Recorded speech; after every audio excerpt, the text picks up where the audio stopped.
Tapi biarlah di masa-masa ini Kau yang memeluk kami dengan roh-Mu. Roh Kudus, Kau memeluk setiap kami, yang memberi penghiburan dan damai sejahtera yang tidak berasal dari dunia ini. Terima kasih Bapak. Hamba-Mu yang berbicara, Kau urapi lidah bibir hamba-Mu, sehingga pada waktu Hamba-Mu berbicara, hanya suara-Mu yang sampai ke hati dan pikiran anak-anak-Mu. Terima kasih Bapak. Dalam nama Yesus, yang siap dengan firman Tuhan, katakan sama-sama, amin. Amin. Amin. Shalom, saudara, silakan duduk.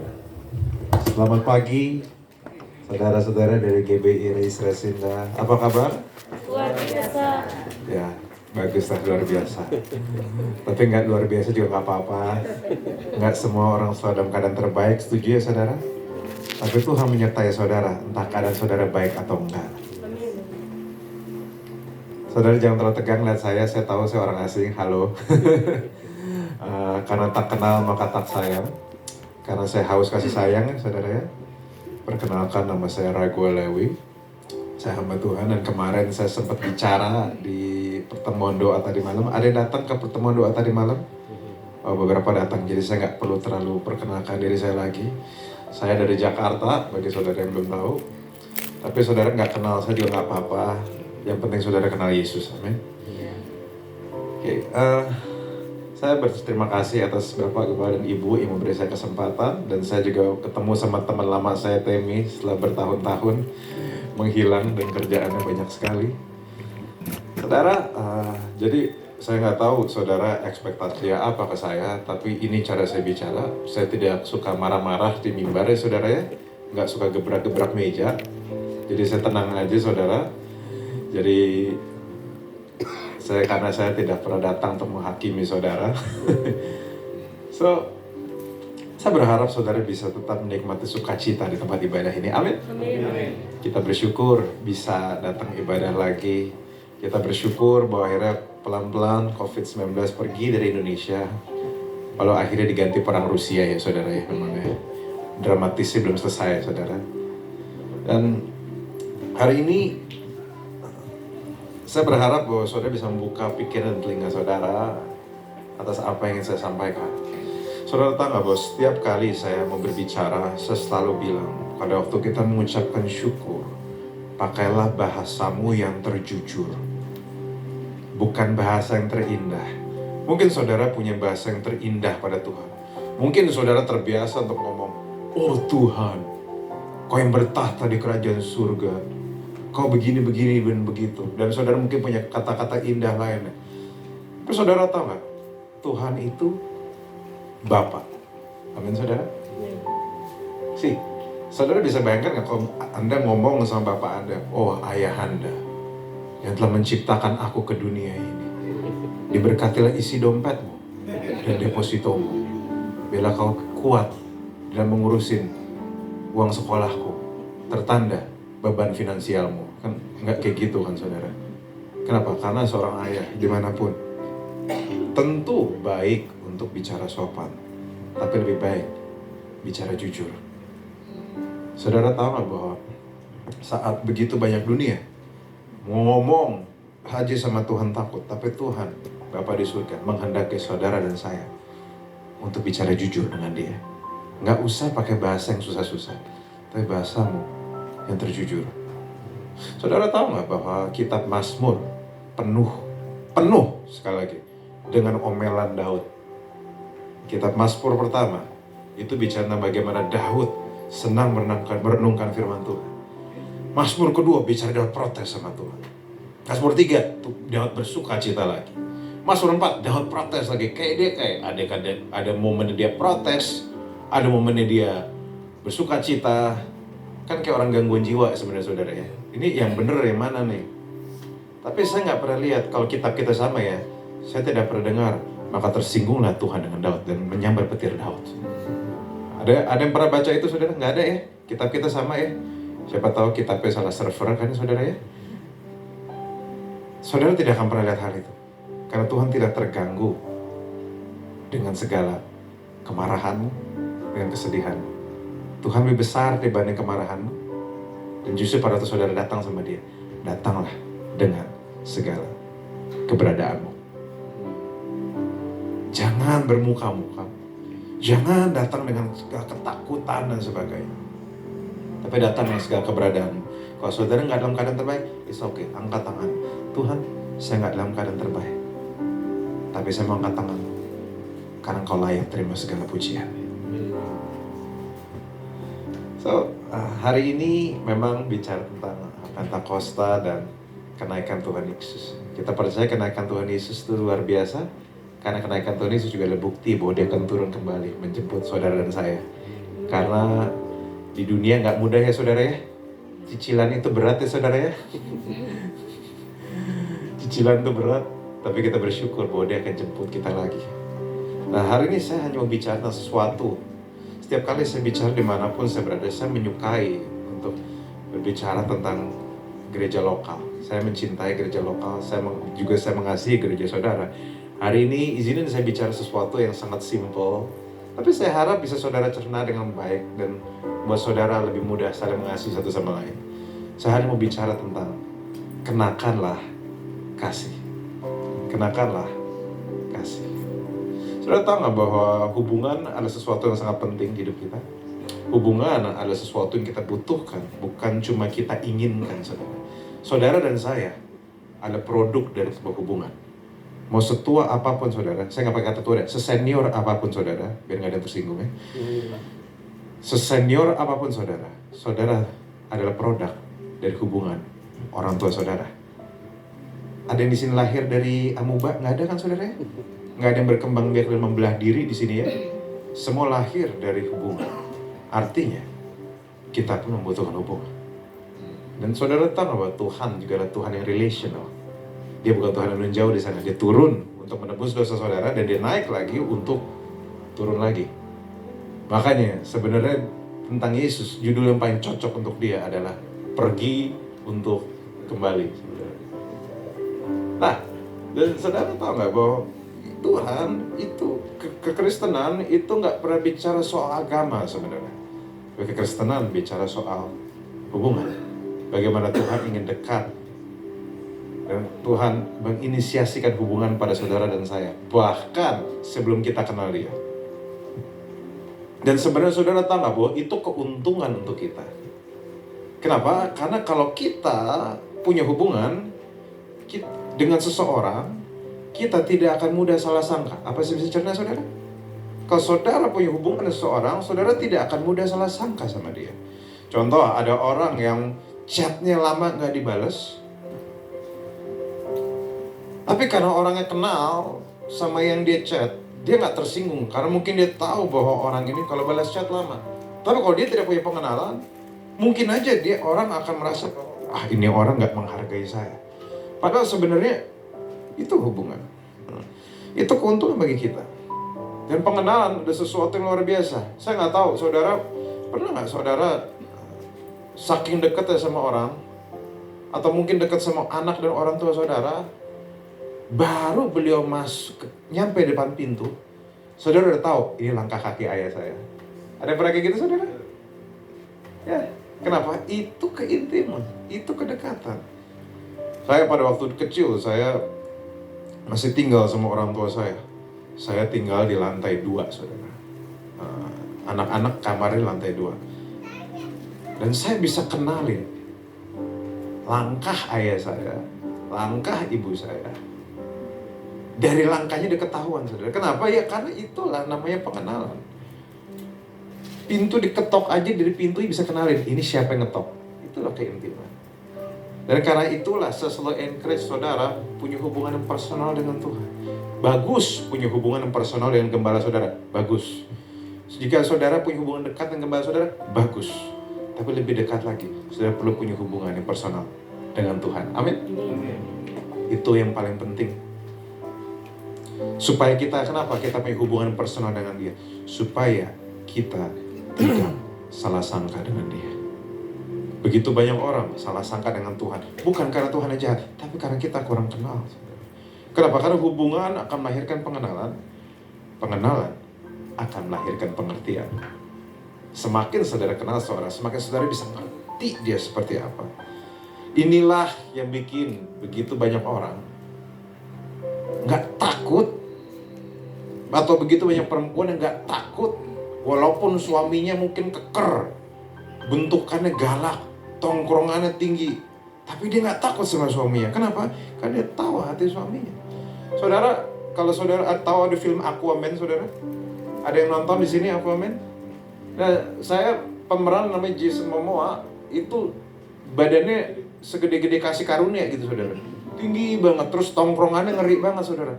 Tapi dulu istrinya, mantan istrinya, waktu itu masih ada istrinya, kecilnya itu kayak kotak persembahan, saudara tahu kan, kecil gitu.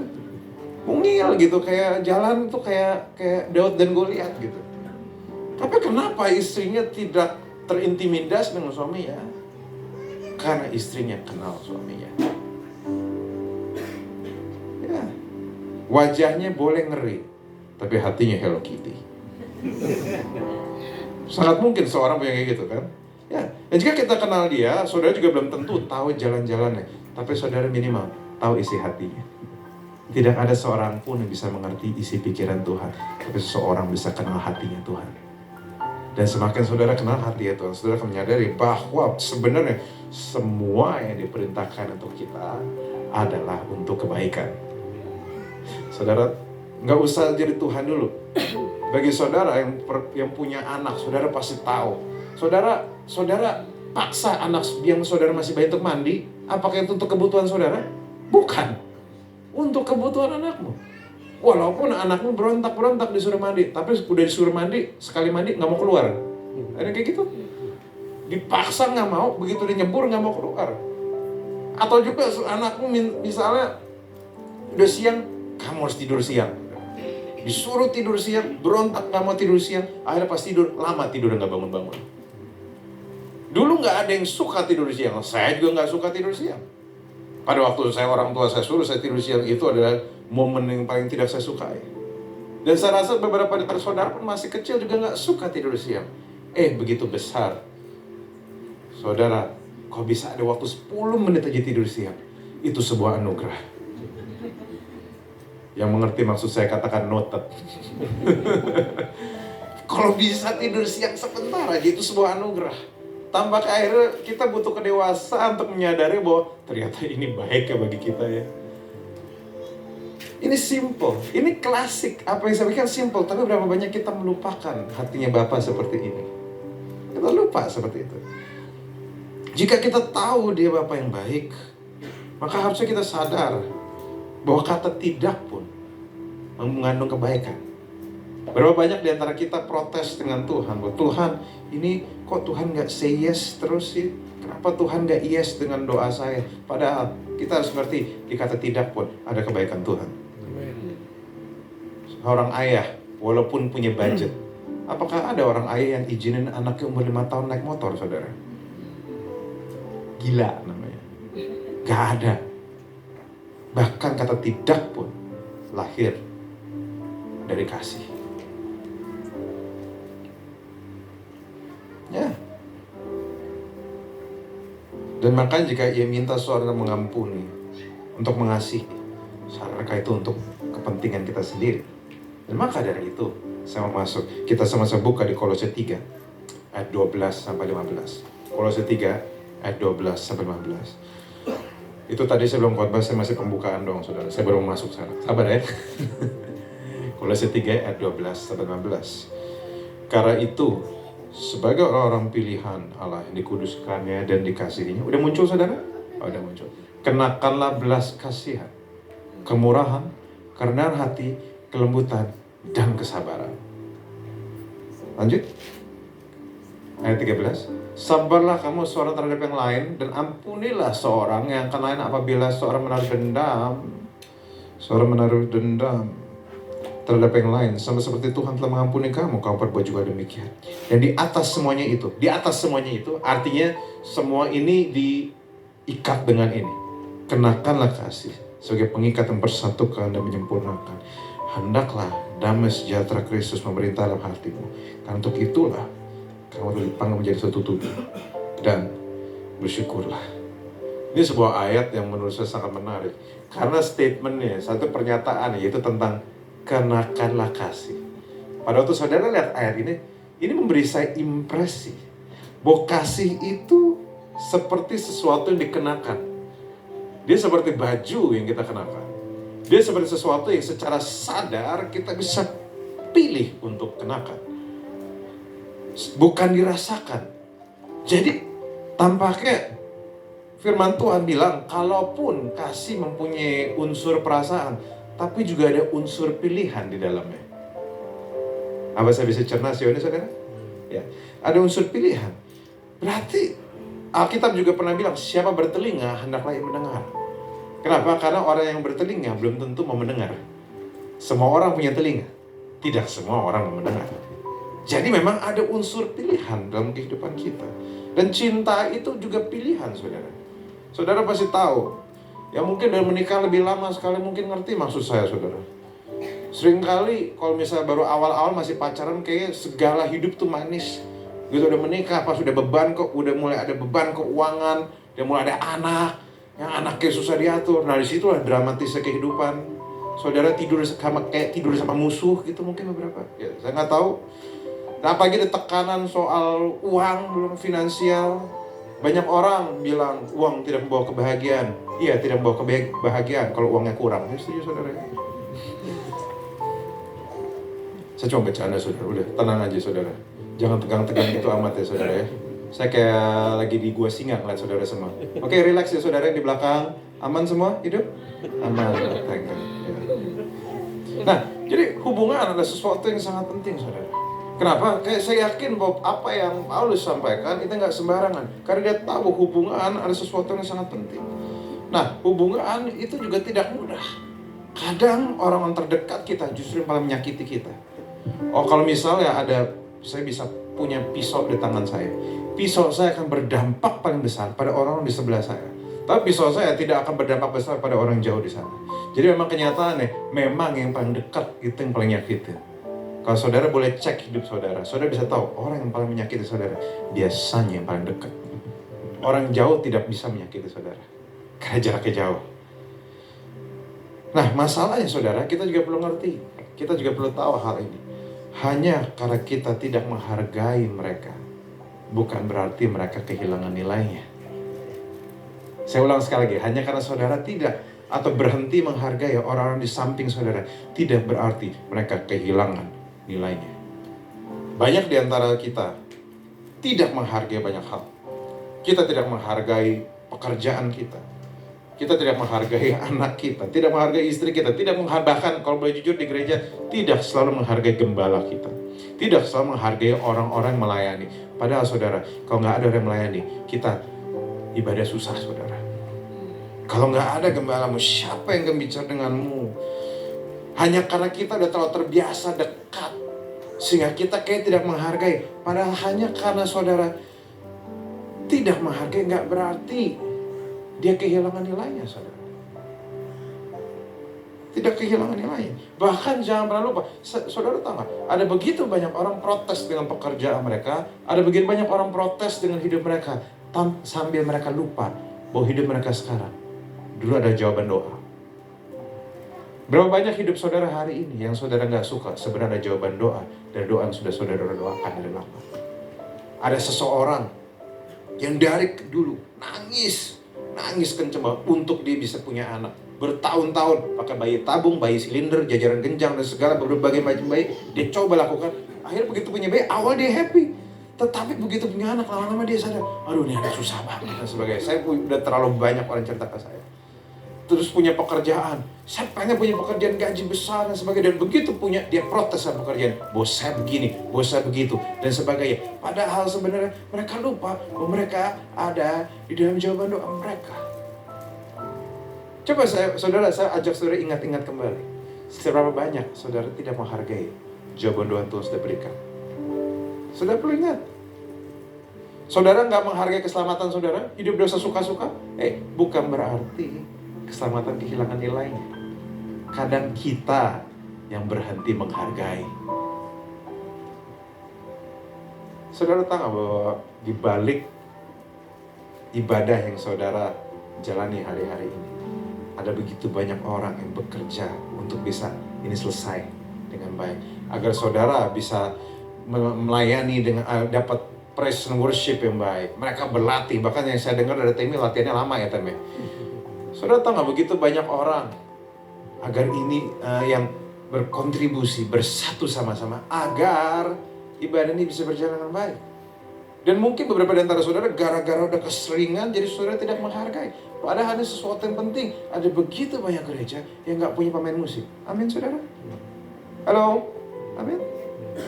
Saya rasa hari ini minimal kalau ada yang bisa saudara bagikan, saya bisa bagikan saudara minimal jangan pernah kehilangan pandanganmu atas sesuatu yang berharga di hidupmu.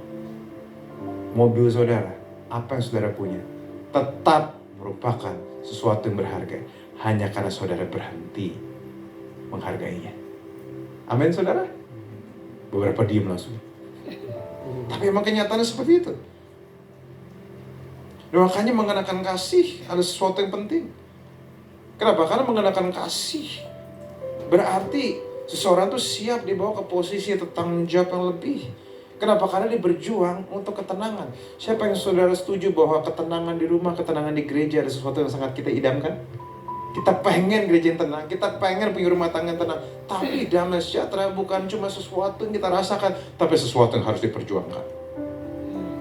Perjuanganmu untuk meraih damai sejahtera adalah perjuangan yang patut untuk diperjuangkan. Karena itu yang Yesus lakukan untuk saudara dan saya. 33,5 tahun dia berjuang di hidup. Dia bahkan sampai mati di kayu salib, terluka untuk saudara dan saya bisa berdamai dengan Tuhan. Menjaga perdamaian itu tidak mudah, tapi layak diperjuangkan. Yohanes 17 ayat 21 saudara. Yohanes 17 ayat 21. Satu ayat yang Yesus katakan sebelum dia disalib. Ini satu ayat yang saya selalu sering ngomong, Yohanes 17 ayat 21. Saudara tahu ya, ini kalau kita berdoa, Tuhan Yesus yang jawab, setuju ya? Tapi pertanyaannya, kalau Yesus yang doa, siapa yang jawab? Nah ini doa Yesus untuk murid-muridnya, supaya mereka semua menjadi satu, sama seperti Engkau ya Bapa di dalam aku, dan aku dalam Engkau, agar mereka juga di dalam kita, supaya dunia percaya bahwa Engkaulah yang telah mengutus aku. Ada sebuah kata yang sangat powerful saudara, yaitu kata-kata menjadi satu. Saudara harus tahu bahwa satu dan menjadi satu ada dua hal yang sangat berbeda. Satu, ini satu, cuma satu. Tapi menjadi satu itu sangat berbeda. Menjadi satu itu ada seperti beberapa, tapi berusaha menjadi satu. Mereka berbeda background, berbeda kemampuan, berbeda talenta, berbeda pendidikan, berbeda potensi, sukunya juga beda, tapi memilih dan bersepakat menjadi satu, menjaga perdamaian. Kenapa saudara? Gini, kalau misalnya kita semua background berbeda-beda, kebiasaan beda-beda, kalau mau cuma dicari persamaan, itu susah saudara. Nggak usah jauh-jauh, keluarga itu nggak mudah. Menjadi satu itu nggak mudah, kenapa? Karena sebenarnya apapun bisa diajak berantem, saudara tahu? Apapun bisa diajak berantem. Entah dari bubur diaduk atau enggak, saudara. Ada yang percaya bahwa bubur itu harus diaduk supaya rasanya rata. Tetapi kalau rata ntar kelihatannya kayak muntah. Ada yang percaya bubur jangan diaduk. Akhirnya dulu berantem di Jakarta tuh.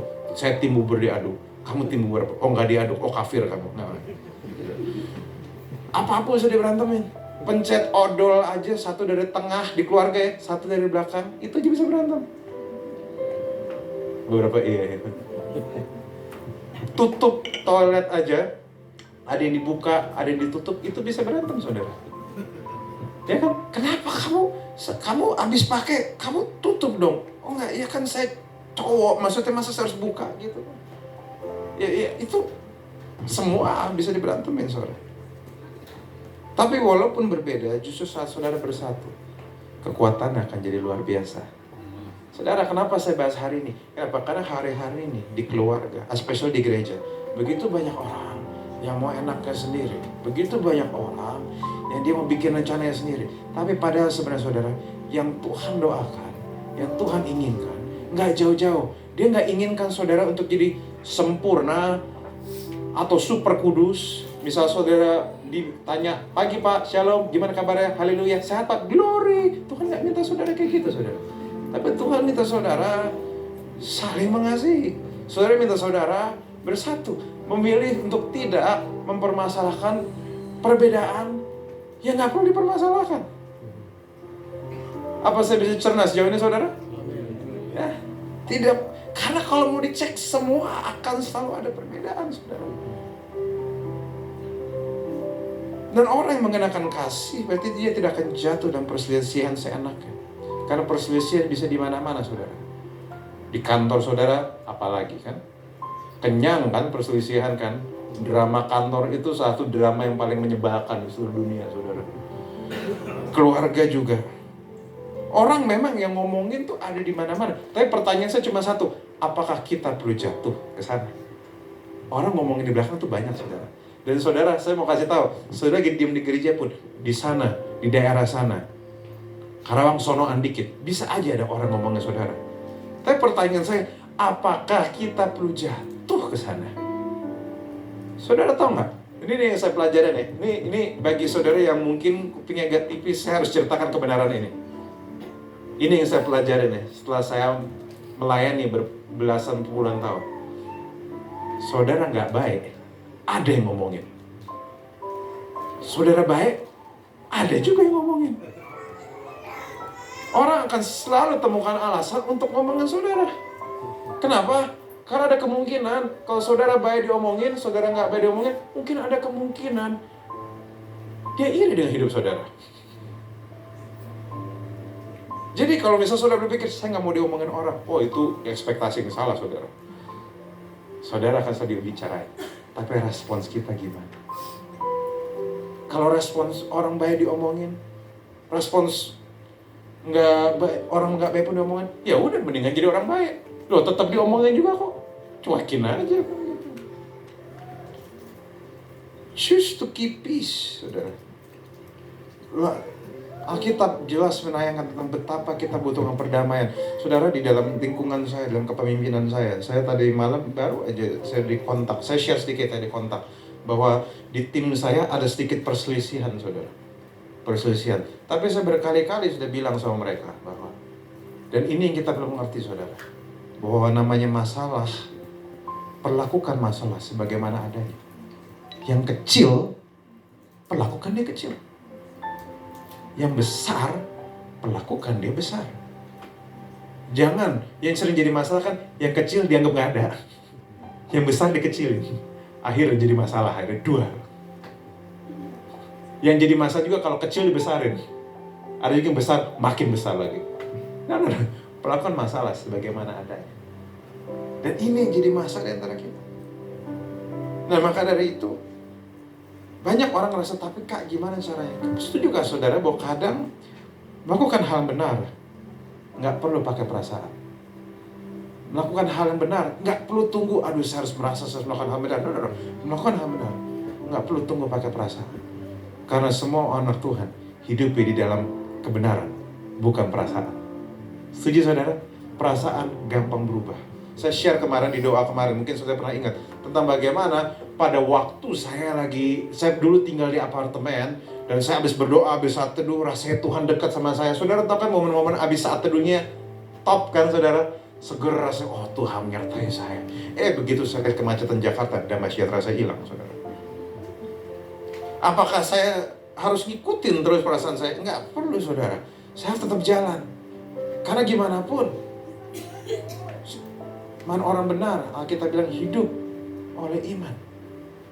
Perasaan akan selalu berubah, tapi kasih karunia Tuhan akan tetap ada. Apapun perasaan saudara, tolong ini harus dipegang. Jangan turunin kebenaran untuk ikutin perasaan saudara, tapi naikkan perasaan agar mengikuti kebenaran Tuhan. Tuhan bilang Tuhan gak pernah ninggalin saudara dan saya. Itu dipercaya. Jangan cuma ngerasa kayaknya Tuhan tinggalin saya, kayaknya Tuhan tinggalin saya. Kan cuma kayaknya. Dan kedua, emang bisa Tuhan tinggalin kamu? Semenjak Yesus mati di kayu salib, tidak ada alasan saudara dan saya ditinggalkan Tuhan. Itu yang saudara perlu pegang baik-baik. Saudara kabur dari dia? Iya, sering terjadi. Tapi apakah dia kabur dari saudara? Tidak akan pernah. Dia akan selalu jadi rumah. Dia akan selalu jadi tempat di mana saudara bisa datang. Itulah Tuhan yang saudara sembah. Tidak diatur oleh perasaan, tapi diatur oleh kebenaran firman Tuhan. Siapa yang percaya, siapa yang bersyukur punya Tuhan kayak gitu, saudara? Kalau Tuhan tuh tukang bawa perasaan kayak saudara, saudara salah ngomong sedikit, selesai hidupmu. Matius 27 ayat 40, saya ngomong. Saudara tahu nggak? Matius 27 ayat 40 ada ayat yang sangat indah bagi saya. Kenapa? Karena itu momen di mana Tuhan itu kayak disiksa banget. Saudara tahu, pada waktu di masa penyalipan, satu, Yesus bawa salib, saudara. Salib itu gede, saudara. Bukan kalung salib ala-ala Madonna gitu yang kecil-kecil tapi menggelikan itu, saudara. Kalung salib itu gede. Dia jatuh berkali-kali, lututnya pasti sakit, saudara. Kita jatuh sekali aja sakit, saudara. Ini berkali-kali. Terus belum diludahin, belum bajunya diambil, belum ditinju, belum kasih mahkota duri, saudara. Sakit, saudara. Dan begitu dia ada disalib, saudara. Ada lagi yang, saudara bayangkan, ada yang ngomong gini, hai engkau yang merubuhkan bait suci dan membangun dalam 3 hari. Selamatkan dirimu. Jika engkau anak Allah, turunlah dari salib itu. Saudara bayangkan, udah dipukul, udah dimaki, dipermalukan, diludahin, dijulitin punya saudara. Saudara bisa bayangkan kalau dia tersinggung, saudara. Saya dipukulin siap, gue diludahin siap. Tapi kalau dijulitin, gue nggak tahan, saya tersinggung. Mereka keterlaluan. Terus dia turun dari kayu salib, saudara. Terus dipukulin tuh tentara Roma. Iya, dipukulin, iya. Selesai kita, saudara, ke neraka semua kita. Kalau Tuhan tersinggung di masa-masa itu, selesai hidup kita hari ini. Tapi bersyukur nggak dia nggak tersinggung? Bersyukur nggak bahwa dia nggak tersinggung? Dia bahkan bilang, ampunilah mereka, karena mereka tidak tahu apa yang mereka perbuat. Saudara, perselisihan biasa. Dan saudara tahu nggak? Semakin saudara mengenal seorang, semakin saudara nggak bisa menghakimi dia. Penghakiman muncul karena ketidakmengenalan. Saya kenal begitu banyak orang yang sebenarnya kelakuannya tidak kudus menurut standar para hamba Tuhan. Tapi semakin saya kenal dia, semakin saya mengerti. Saya punya satu teman seperti itu. Kalau dia mengasihi Tuhan, nyanyi, tapi kelakuannya astagfirullahaladzim kalau menurut standar orang-orang kudus, saudara. Merokoknya kenceng, maboknya dulu kenceng. Tapi begitu saya tanya, kenapa gaya hidupnya seperti itu? Dan dia cerita tentang bagaimana dari dulu dia di-abuse, dia pernah dilahirkan, diadopsi, dan dia banyak luka, dia banyak kepahitan, dia banyak apa, dan dia lagi masa pemberesan. Jadi ibaratnya pasien berobat jalan nih, ibaratnya saudara. Ngerti pasien berobat jalan ya saudara? Dia masih berobat jalan. But somehow saudara, dia mengasihi Tuhan. Saudara tahu nggak bahwa di balik setiap orang ada cerita. Dan kalau saudara lagi di mata saudara sekarang lagi menghakimi seseorang, mungkin waktunya saudara untuk ngobrol sama dia, kenali orang itu. Karena begitu saudara kenal dia, saudara mengerti semua orang punya struggle masing-masing. Setuju saudara? Bukan struggle kita yang doang yang berat, orang semua punya masalah masing-masing. Itu yang membuat kita yang mengasihi. Be kind. Semua orang ada dalam fase yang sama. Nggak ada hidupnya sempurna. Kita mungkin dari Senin, saudara tahu kenapa saya tiap minggu saya selalu bicara orang yang tenang, saudara. Saya orang nggak suka teriak-teriak. Kenapa? Setiap kali saya mau teriak, saudara. Setiap kali saya mau ala-ala pendeta-pendeta ngeroh gitu kan, bertobatlah dan sebagainya. Saya selalu ingat setiap hari dari Senin sampai Sabtu ada orang-orang dimarahin bosnya, ada orang-orang nggak dalam keadaan terbaik di keluarganya. Dan maka dari itulah saya milih untuk menghadirkan pesan yang tenang. Karena saya tahu, biar setiap orang menyadari bahwa Tuhan tidak marah dengan kita. Saudara tahu Tuhan gak marah dengan saudara? Kalau saudara tahu Tuhan gak marah dengan saudara, berhentilah marah dengan orang lain. Ya. Saudara tahu gak, kita bilang tadi mengenakan kasih, melahirkan damai sejahtera. Dan Matius 5 ayat 9 saudara, Matius 5 ayat 9 dikatakan, berbahagialah dia membawa damai, karena dia akan disebut anak-anak Allah. Saudara tahu nggak bahwa anak-anak Allah tidak diukur dari kalung salib yang segede hotel Resinda. Saudara tahu nggak itu? Kalung salibnya segede-gede, no. Anak Tuhan diukur dari keinginan mereka untuk membawa damai. Membawa damai bukan berarti nggak ada pertempuran. Membawa damai bukan berarti tidak ada perdebatan, tapi mungkin perdebatan diselesaikan dan fokus sama hal-hal yang tepat, fokus sama hal-hal yang baik, saudara. Mazmur 133 mengatakan, mungkin saudara tahu lagu ini, bahwa sungguh alangkah baiknya jika setiap kita semua hidup bersama dalam rukun. Mungkin saudara tahu, seperti minyak di kepala Harun. Dan saudara tahu bahwa mengenakan kasih, membawa damai, itu memanggil berkat, saudara. Kalau saudara bisa jaga perdamaian dengan baik, maka berkat itu turun. Kita bilang Tuhan yang perintahkan berkat, saudara. Tuhan yang perintah, bukan saya ngomong. Kita sudah cek di Mazmur 133.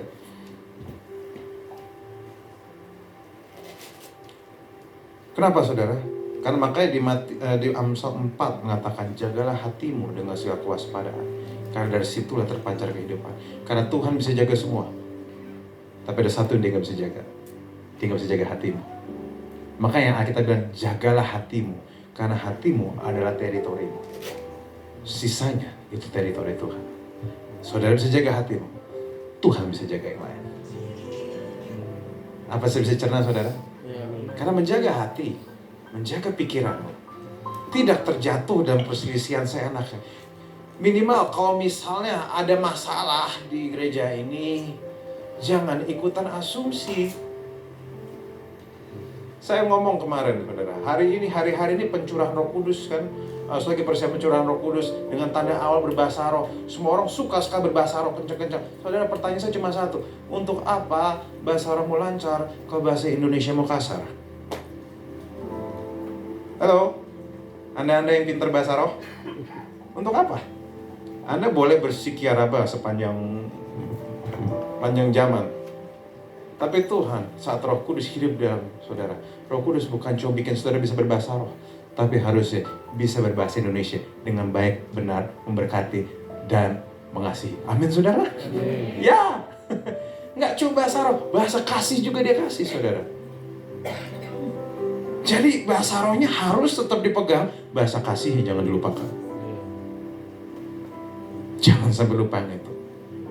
Karena bahasa roh untuk saudara dan Tuhan membangun roh, tapi bahasa kasih membangun sesamamu. Ya. Dan saudara lakukan saudara terbaik di tempat ini. Jangan keseringan asumsi. Yang mengerti kasih karunia akan mendahulukan klarifikasi dibanding asumsi. Saya ngomong ini berkali-kali, kenapa? Karena saudara harus kasih tahu, asumsi telah menghancurkan begitu banyak komunitas, begitu banyak hubungan yang baik hancur gara-gara asumsi. Saudara bayangkan nggak, saudara mau apa? Apakah kita mau ada masalah orang tidak klarifikasi kita, tapi malah ngomongin kita di belakang? Apakah ada yang mau seperti itu, saudara? Saya sih nggak mau. Dan karena saya nggak mau, saya tidak mau lakukan itu ke orang lain. Tapi kalau misalnya ada masalah, kita klarifikasi. Saya dengar masalah ini, emang ada apa? Dan kalau saudara nggak tertarik perlu tahu, ya pura-pura bego aja. Bukan masalah saudara pun. Ngomongin masalah orang tidak menambah kerohanian kita. Amin, saudara. Sorry, saya harus ngomong gini. Ngomongin masalah orang tidak menambah kerohanian kita, tidak menambahkan level surga kita, bikin sakit hati. Iya, saudara. Dan saudara, kalau saya berjujur, hidup saudara sudah terlalu berat dibanding cuma ngomongin orang, saudara. Banyak hal kita urusin.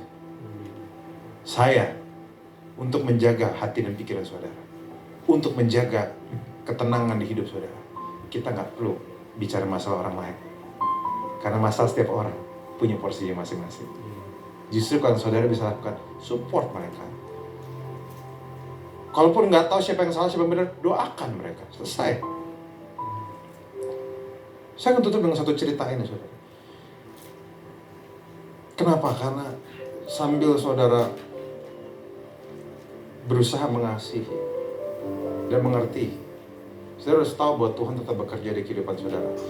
Kisah Para Rasul 1 ayat 6, kita akan baca. Mumpung ini masih masa-masa kenaikan Yesus, ya. Kisah Para Rasul 1 ayat 6 sampai 7, saudara. Maka bertanyalah mereka berkumpul di situ, Tuhan maukah engkau pada masa yang memulihkan kerajaan bagi Israel? Jawabnya, engkau tidak perlu mengetahui masa dan waktu yang ditetapkan Bapa sendiri menurut kuasanya. Saudara, ayat ini adalah ayat yang sangat powerful dan saya lagi renungkan beberapa hari ini. Saudara. Kenapa saudara? Karena ayat ini memberikan sesuatu yang powerful. Bahwa ada satu pengertian yang indah bahwa Tuhan sedang bekerja dan kita tidak selalu tahu detailnya.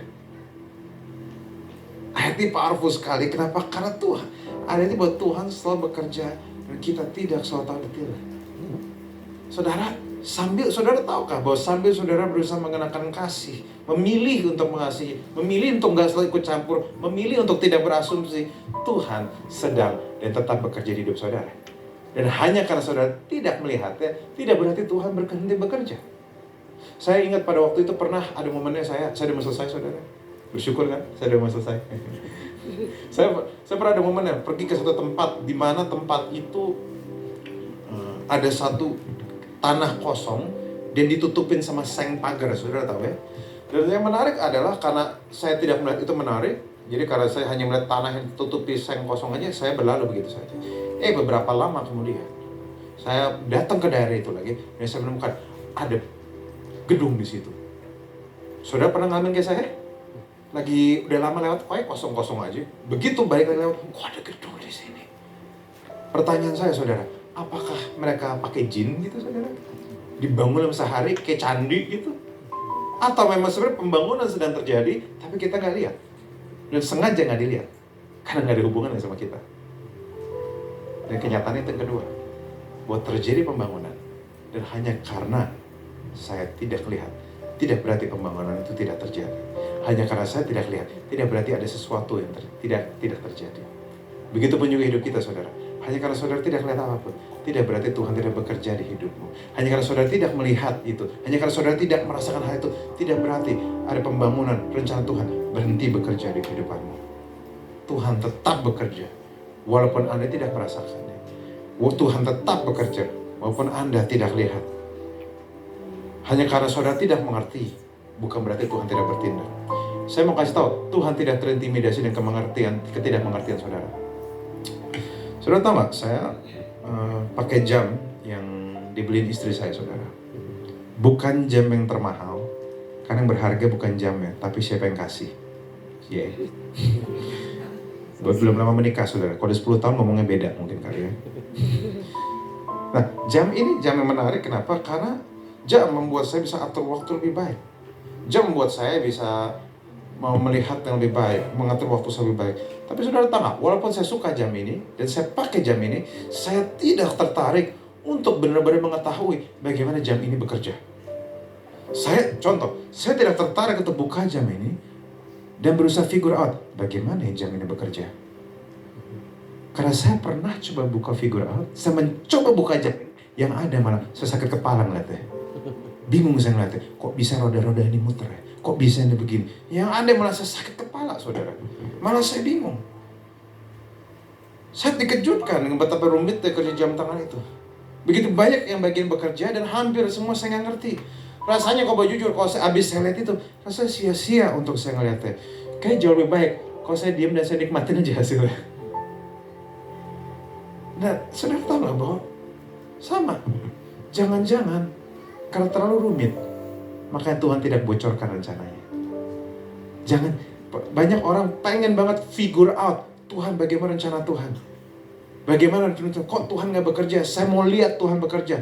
Kalau kamu lihat rancangan Tuhan, apakah itu jadi jaminan kamu makin mengasihi Dia? Makin bingung iya, saudara, seringkali. Karena mengetahui betapa rancangan Tuhan dahsyat, dalam, detail, dan tidak bisa kita pernah mengerti. Jam aja kita gak bisa mengerti, apalagi rancangan Tuhan. Halo? Jam aja kita tidak mengerti, apalagi rancangan Tuhan. Maka dari itu, saudara, saya mau kasih tahu, kadang baik untuk tidak mengerti segala sesuatu. It's okay to not understand everything. Gak apa-apa untuk kita gak ngerti semuanya. Ada bagian-bagian kita perlu mengerti, tapi tidak perlu semua. Saya ngerti cara pakai jam ini, saya ngerti cara interpretasi jam, tapi saya tidak perlu ngerti detailnya. Karena bergerak ke jam ini. tidak dipengaruhi oleh mengerti atau tidak mengertinya saya, tapi kualitas dari si pencipta jam ini. Dan rencana Tuhan tidak terhenti hanya karena ketidakmengertian Anda dan saya, tapi sangat tergantung dengan siapa yang merencanakan hal itu. Dan jika Tuhan yang merencanakan hal itu, saya bisa pastikan rancangannya yang terbaik. Saya mau kasih tahu, saya mau deklarasikan di hidup saudara. Walaupun saudara tidak lihat, tidak berarti Tuhan berhenti bekerja. Hanya karena saudara tidak merasakan, tidak berarti Tuhan berhenti bekerja. 10 hari adalah masa yang sulit bagi setiap para murid. Karena 10 hari ditinggal sama Tuhan. Tapi 10 hari itu Tuhan tetap bekerja. Mungkin saudara ada di musim-musim seperti para murid, 10 hari menunggu, bingung mau ngapain. Tapi saya mau kasih tahu, Tuhan gak berhenti bekerja. Fungsi barang, fungsi rencana Tuhan tidak dipengaruhi pengertian saudara sama sekali. Soalnya saya rasa saudara dan saya akan sangat malu dan bingung jika Tuhan tunjukin detail rencananya. Karena begitu kita lihat, kayak sama aja, gue udah makin ngerti malah makin bingung. Jadi lebih baik, biarkan Tuhan jadi Tuhan, biarkan kita jadi kita. Kenakan kasih, stop berasumsi, belajar klarifikasi, belajar tutup telinga, belajar menjaga hati, belajar menjaga perdamaian, stop ngomongin orang di belakang. Dan lihat bagaimana Tuhan bekerja di dalam komunitas ini. Amin saudara. Kayaknya khotbah yang lain ditepuk tangan deh saudara kayaknya.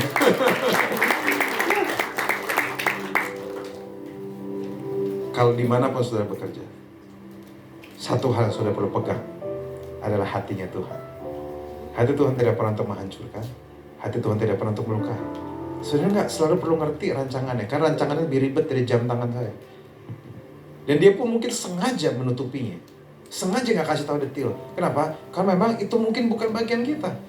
Gedung-gedung yang dibangun itu semua ditutupin sayang dulu. Kenapa? Karena kita nggak perlu tahu. Kenapa? Karena itu memang bukan bagian kita. Kita tinggal nikmatin aja hasilnya. Tapi ini yang saya bisa pastikan, Tuhan adalah partner hidup yang terhebat. Dia pasti akan selesaikan bagiannya. Yang harus kita cek adalah, apakah saya kerjakan bagian kita? Kerjakan bagianmu dalam mengasihi. Kerjakan bagianmu dalam mencoba mengerti. Kerjakan bagianmu dalam tidak menghakimi. Dan saya mau kasih tahu, Tuhan bisa tunjukkan sesuatu yang luar biasa di tempat ini. Amin saudara. Bahkan di keluargamu juga. Oke, saya sudah selesai. Saya harap ini menyegarkan saudara dan menguatkan saudara. Percayalah bahwa Tuhan tidak berhenti, tidak menyerah terhadap kehidupan saudara. Dan sambil saya ada mau menutup, saya ingin nyanyi. Saya mau ajak kita nyanyi sama-sama satu lagu. Bahwa lagu ini bercerita tentang, lagu ini saya tulis beberapa tahun lalu, dan ini bercerita tentang bagaimana Tuhan menaruh nilai di hidup saudara. Kenapa? Karena yang tahu diri dikasihi Tuhan akan lebih mudah mengasihi orang-orang. Sungguh besar pengorbananmu. Amin. Amin. Terlalu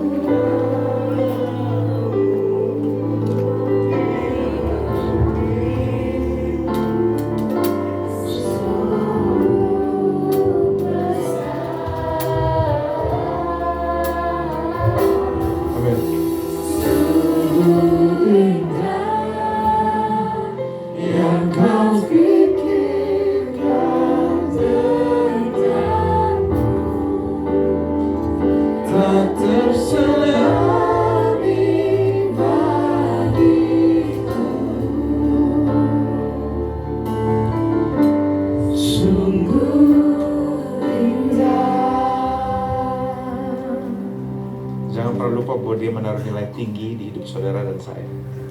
Kenakanlah kasih.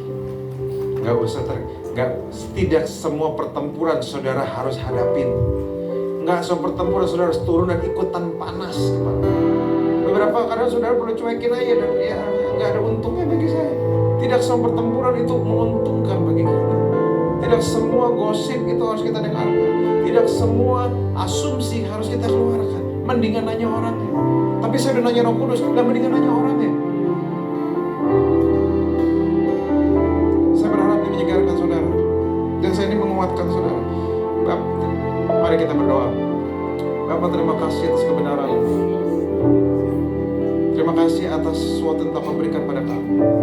Terima kasih atas semua yang telah kau berikan, dan biarlah kau tidak menyerah sama kami. Terima kasih Tuhan, kami mau mengenakan kasih, kami mau untuk tidak terjatuh dalam semua perselisihan. Kami tahu tidak semua perselisihan layak kami debatkan, dan biarlah kami bisa punya pengertian lebih, karena kau pun sudah mengerti kami. Terima kasih Bapak, hamba-Mu susah berbicara tapi kau belum. Thank you Lord. Di dalam nama Yesus, yang suka terima firman Tuhan katakan sama-sama amin. Tuhan berkati semua.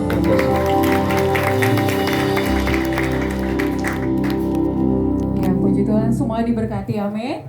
Amin. Ya, terima kasih kepada Pastor Regual Levi. Ya, benar sih. Terima kasih jauh dari Jakarta, pelayanan di Kerawang.